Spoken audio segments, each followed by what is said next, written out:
You mean the self archetype is actually a physical thing? Yeah, it's your genome. Wow, and I can change that? Yes. And guess what? It wants you to change. A huge sense of relief in that, isn't Massive, there? massive sense of relief. Mm. And someone might say, I'm depressed. Yes, you are. You know why? Because your genome wants you to turn your energy in. You're running away from yourself. Go in, but don't go in as a depressed person. Leave the depression, leave it in the ego. That's a signal. You don't need to take that with you. Go in a calm and relaxed way and receive the information you need. Then you don't need to be depressed anymore. That kind of thing, it really works. Hi everyone. Today's video is taken from a high-level second-year IPSA professional training seminar taught by Steve and Pauline Richards. As we've discussed on the Jung To Live By channel before, cognitive therapies, such as CBT, attempt to treat the suffering in their patients by instructing them to think differently. However, to tackle something at the level of cognition alone is a huge mistake. Steve and Pauline's psychosystems analysis model of depth psychology takes into account the entire biological, psychological, and social context of an individual. Of course, this would include things that are both above and below cognition in the person's biopsychosocial stack. To appeal to affect or emotion is a far more efficacious approach. We know from neuropsychoanalysis that affect is 2 milliseconds faster than cognition, which means that thinking about a problem is, quite literally, an afterthought when compared with the far more fundamental biological, that is, genomic, activity going on within a person. Thus, in this video, Steve and Pauline answer a question from one of our students on a far more fundamental means of helping a person than simply instructing them to think differently: creating a counter-complex. To create counter-complexes is not a simple rational cognitive reframe inserted into a person to counteract the activity of a pre-existing complex. It requires a much more respectful communication with the psyche, with appeal to affect, in order to work. We really hope that you enjoy.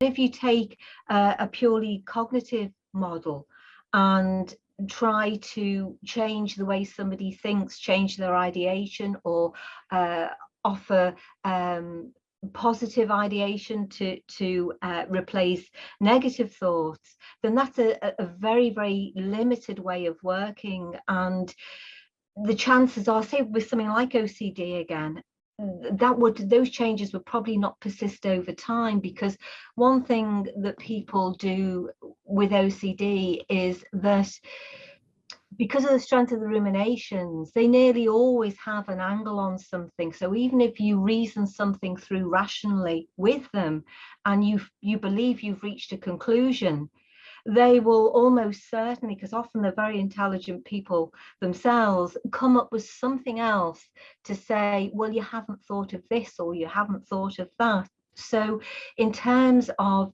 affecting any kind of meaningful change, you're going to be limited by the model that you use. Yeah. Whereas if you use something like a biopsychosocial model, which of course, you know, we completely endorse, because it widens everything out in such a way that you cover all the bases, if you like. You're thinking biologically, psychologically, and psychosocially, and you're making changes in all of those areas, that you're much more likely to bring about fundamental change at the level of the genome, if you take that kind of approach. So I think this is why, you know, therapies like CBT, whilst they might give somebody a place to stand for a very limited period of time, the change tends not to persist. Yeah, And so that would be the distinction that I would make. I mean, I'm not sure if that answers your question, Yannick, or that's helpful to you, but that would be my take on it and understanding of it. A counter complex, yes. Then. Do you mean, Yannick, what is that and how does it work? No, like generally speaking. So we have CBT, that's just a reframing, like it's cognitive. Yes. Then in the biopsychosocial model, in that framework, then how I build a counter complex, let's say. For my understanding, it was like you have to just untangle the effect from the existing complex, and then from there you can then work towards building like a cognitive. When that's untangled, then you can do like cognitive things, but just first you have like make the entanglement from the other complex which is existing. And I wanted, like, my question was like to the emphasis on that, like some more nuance, I guess. Yeah, I think that comes down to the model, as you rightly say. How is it perceived? Well, we would say, as we did at the beginning of this Discord server, or the Discord server, when I pushed the force experiments out, where is the anima in the biopsychosocial model? And also, where isn't it? And I deliberately kept it as anima, so it's collapsed into its Jungian understanding. And if you do that, you either find it doesn't do much at all, which means there's something wrong with the concept of the anima, because it gets blurred around the edges. In other words, it is doing more than the Jungians are saying it must be. And then you find out that it is pretty much at every level. And it should be better defined as the relating function with a distilled relating system. And that behind that is every form of relationship or relating, which is exchange of energy and information. So I know that seems to be away from your question. It isn't, because I would do the same with a complex. Where is a complex? What is it? And if we can get its profile for an individual, then we know what it is, because we've opened out the waveform. We've not collapsed it into the hyper-rationalism of a reframing model of CBT, but we're actually seeing it's got a body. Jung said this, that complexes have a physiology all of their own that defines them. He knew that they were represented within families, so they are psychosocial. He demonstrated that clinically and experimentally. So once we get into the physiology, well, where are they? They're in anything that they can be in, they will be in. And of course, you see that they're all over the place. Now, what we say in order to expand that out is that the same information is present at every systems level. It's just that the systems level collapses it to the level of explanation, analysis, and description appropriate for that level. So if we look at a complex in a cognitive way, we may as well use CBT language. If we look at a complex in a psychiatric sense, because we're using biomedicine and we collapse into biomedical psychiatry, we see something different to the cognitive therapists. And psychiatrists know this, but they focus nevertheless on the biomedical level of understanding what that is. They then do what they do, and then downstream of their treatments, they say to the CBT therapist, you look after your bit, because we don't think about that, we don't deal with it, which tells you that it's a collapsed model. But even those two don't adequately explain it and don't adequately model it. So any complex then will be at many, many different levels, and it will leave its fingerprint or its footprint in a very specific way in all of those levels. And the job of a biopsychosocial assessment is to understand as fully as possible where it is active and where it is represented, and where do we need to make a change to affect the best change at all levels. Because in essence, it is the same thing. So if we look at a complex psychosocially in a behavioral way, for example, it's the same as when it's biomedical, except that when we call it biomedical, we collapse our waveform and we don't see the other things. But it must be the same thing. It's just expressed at that level. So to answer where is a complex in respect, it's that way. We would look at it that way. It's present at many, many levels, and we get the best understanding we can that way. Now, a counter complex is in essence the same thing, but when we create it, we will have a specific intervention approach to do that. And the best way that I found of doing that is to ignore cognition and to appeal deeper down the stack to that which will regulate far more. So in other words, if we go down to the genome and to instinct and to drive states, that kind of thing, the things that the CBT therapists never think about in a systemized way, we can create something which will then ripple itself, and it will create changes in cognition, sometimes by bypassing the cognition and making the cognition irrelevant. Yeah, I think that's absolutely true. It's like creating a new profile. It's really, so in effect. Yeah, so it's not just, it's not as you would with cognitive therapy, then creating an alternative way of thinking. No. We would actually go to that which will make the way of thinking itself obsolete. Yes. Yeah. So suddenly the complex is like, why do I exist? Yeah. So you don't actively try to drain its energy. No, you don't need to do that, but you do drain the energy by getting underneath it to the thing that regulates everything. That's right. Yeah. That and this is where we get this linear spine, if you like, of the exchange of energy and information. So you have genome and its gene expression, into instinct, then into a drive state, which is basically the libido, the dynamism of the whole organism, which then becomes an emotional level of consciousness. And this is where it gets weird, because it might then become cognitive, or it might bypass cognition and go straight into the instinctive action in the world. Yes. And a person will typically say, things have changed, I don't know why, but I feel better. But those thoughts, I'm not bothering to think them anymore. Yes. Oh, didn't you challenge them? No, I didn't need to. Or if they are, they're not that bothered by them. Because, exactly. They atrophy, and they become a memory. They do. Yes. Which is, this doesn't bother me anymore. Yeah. But if they've been told to think differently, you set up that polarity where there's likely to be an oscillation between the two, and instincts push harder to try and blow that out the way, which people then feel as anxiety, and they say, I'm getting more anxious, you've told me to think positively. Yeah. Well, didn't anybody ask you if you'd like to feel differently? And did you know there's a way to do that? And most people say, no, I've no idea. Oh yeah, well there is. Let's find out. Wouldn't it be fun to find out? Use expressions like fun. People feel, oh, engaged. Yes, yeah, I would. I mean, it's possible that this could be fun. Yeah, it'd be great. And then you use a method, and they feel something like hypnosis, where they access the unconscious. They're put into this safely dissociated state. So the complex can do what it likes, but the person's not feeling it. They're feeling something else. This feels good. I didn't know I could feel like this. Wouldn't it be good to always feel that way? Let's ask you on the inside, where all the decisions are made. And they think, oh, I can do it. Yes. There's another part of you that's very deep. And you see how you can get into that really, really quickly. So you generate a counter complex at that level, which then changes things at other levels, and the profile of the complex biopsychosocially is altered. And the counter complex has its own biopsychosocial profile. It has its own profile. Yeah. So we don't go into reframing, which is mechanistic, and it provides an opportunity for a division into a polarity. And of course, the Jungians would say to such a person, oh, it's your shadow. You're thinking these thoughts because you have a shadow. You have a dark, evil inner twin, which makes no biological sense at all. Why would a biological system generate its opposite to negate it? What?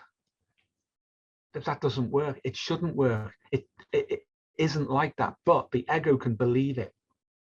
The reason the ego can believe it is because the brain has evolved to be plastic, in other words, to deal with new experiences. It's got huge on that, and it's very wasteful.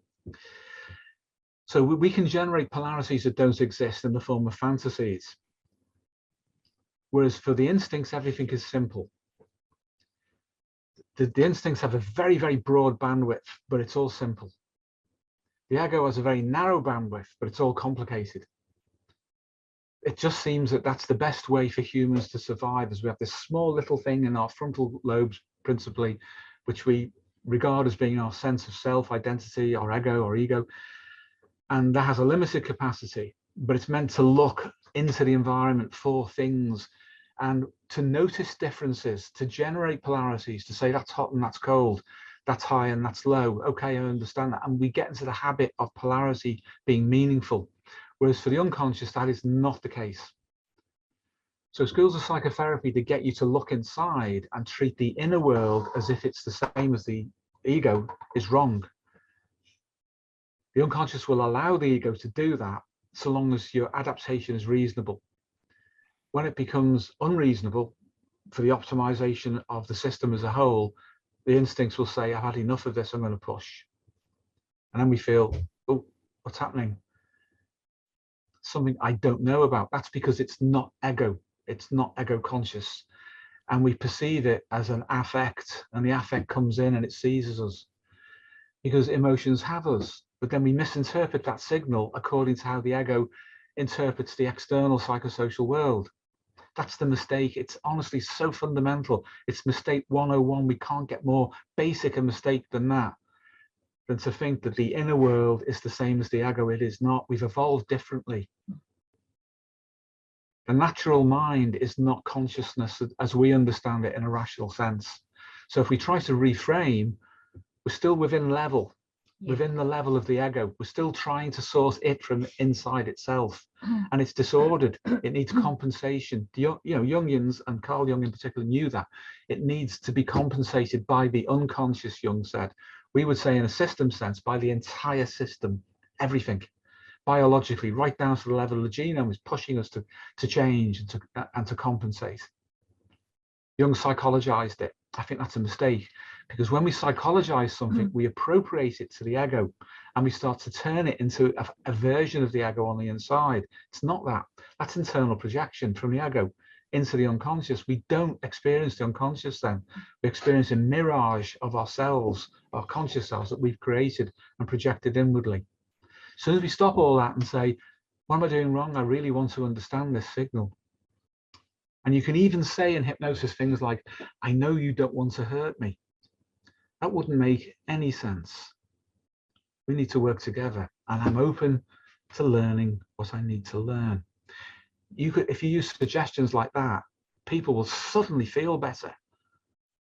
And what's the explanation for that? If cognition is the important thing to deal with polarities, and say, don't think that, or tap yourself on the wrist 5 times when you have a silly thought, or all the nonsense that they get into. It's far better to feel something, because then you are connected.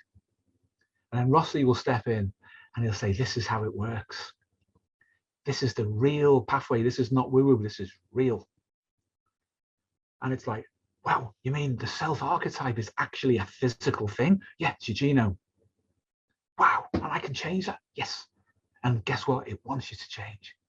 There's a huge sense of relief in that, isn't there? Massive sense of relief. And someone might say, I'm depressed. Yes, you are. You know why? Because your genome wants you to turn your energy in. You're running away from yourself. Go in, but don't go in as a depressed person. Leave the depression, leave it in the ego. That's a signal. You don't need to take that with you. Go in a calm and relaxed way and receive the information you need. Then you don't need to be depressed anymore. That kind of thing, it really works. So yeah, that's really great. What why I asked the question was like naming it counter complex, because then I was in cognition, and so like I was yes, thank you. through this discussion as like I actually knew it, I kind of knew it, but like with like naming it, I had like difficulties, because then it's like for me it's something really specific. In the case it's really okay. Well, in effect, then what to make it simple, and I apologize for the elaboration. Then what you're doing is by calling it. Oh no, it's fine. It was just like to put it out there. Yeah. By calling it a counter complex, we're modeling a process which is much more than the words themselves would suggest. So a counter complex is, yes, that's the result. That's the outcome we're looking for. And the outcome is very subtle and managed at different levels, but the result is a counter complex. It's not that we create a counter complex as a mechanistic, rational opposition to a complex and then insert it at a cognitive level. We actually go past cognition, because when someone's distressed, that's the thing that breaks down. That's what we notice more than anything else, is that and this is why CBT thinks it's justified. Because a person comes in and their thoughts are disordered and they can't think their way out of a paper bag anymore, and they feel they're losing it. Whereas if someone can just take them gently and help them to relax and understand that that's okay, it's actually all right, and you just need to find the other resources which are there in the background and communicate with them, and you'll be all right. Such a different, that's a reframe without it being a reframe. Yeah. In a CBT sense. We used to have a form, Steve, many moons ago, didn't we, called a systems graph? We did, yeah. Which we used to kind of organise our thinking, partly for assessment. Well, you did it in psychiatry. Yes, but also just as a way, really, of testing your own thinking and your own perceptions, and it would allow you to take a complex, really, and to see how it operated at level, biopsychosocially, and it would be useful, wouldn't it, to maybe try and, if we could revivify that in some way, it might be useful for the guys to have. Because it's not a digital age thing. No, you it's know, not. You have to get a pen out and Yeah, write, you know. well, yes, but that kind of thing. Yeah, that is true. But I think something like that would allow you, say, to put a complex in, see all the different levels that it was functioning at negatively, and then in effect to create a counter complex if you wanted to, just for the you know, the sort of the sheer joy of doing it, and just to see how you could then create a new profile in that person. And I think maybe it would be useful for me to dig that out. Some of the guys might find it useful. I'm sure they would. We used to do it on A3 size paper. We did, yes. So anyway, I don't know if in America you use that size of paper, but A4 is the sort of basic one. On the UK, A3 is twice that. It just gave you more space to write things, didn't it, really? And to make comments and so on. But it is a useful exercise to do. So the outcome of the process is the counter complex. Yes. Rather than you create it and then put it in, which is a CBT way of thinking about things. Yeah. And they would mean it in a purely cognitive sense too. Yeah, they would. Yeah, they would. Yeah, I did the same. So yeah, excellent. Thank you. Understandable. Something useful for anyway. Yeah, behavior therapy, systematic desensitization. You guys may know this, but that started in hypnosis. That was a hypnotherapy technique by Joseph Wolf, the founder of behavior therapy. But Joseph Wolf was not good at hypnosis. He was like Freud and Jung in that sense, that his methods of using it were direct and authoritarian and quite unenlightened. So he then separated it away from hypnotherapy and tried to isolate it. A lot of cognitive therapy techniques originally were developed by people who knew something about hypnotherapy, but again, they've been separated. So that's why they're not as effective as they could be. That's just something important to think about. I mean, we've worked with so many people in all sorts of situations, and this is distilled. We absolutely know that this approach works. You know, the usual behavior modification things like flooding and desensitization and all that kind of thing, really quite shocking. You know, where they do have an effect, they shock the ego into being, you know, the rabbit in the headlights of the car, and then hope that something can be changed by being shocked into that state. Or you expose someone to a feared situation, and then they find that nothing unpleasant happens, and they hope that the person builds what we would call ego strength from that. There's no need to do any of that. You can do all of that with hypnosis very, very effectively.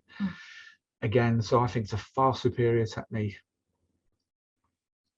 There's almost a sadistic element to doing that, really, isn't there, unfortunately? And no doubt there's some Adlerian pathology behind it, and the model itself. You know, why would you want to do those things to someone? Because they are so shocking, literally, aren't they? They are. You know, I can remember them being done, you know, even when I was working in psychiatry, which, okay, is quite a while ago, but it's relatively recent. Yes, in terms of whether these things are, you know, are appropriate to do at all. Yeah. There's so many better ways of doing things, There are. aren't there, There than are. doing that. Yeah. Well, thank you for your question, Yannick. That was really, Yes, really helpful it and was allowed actually, us to, yeah. to communicate quite a lot. Thank you. Yeah.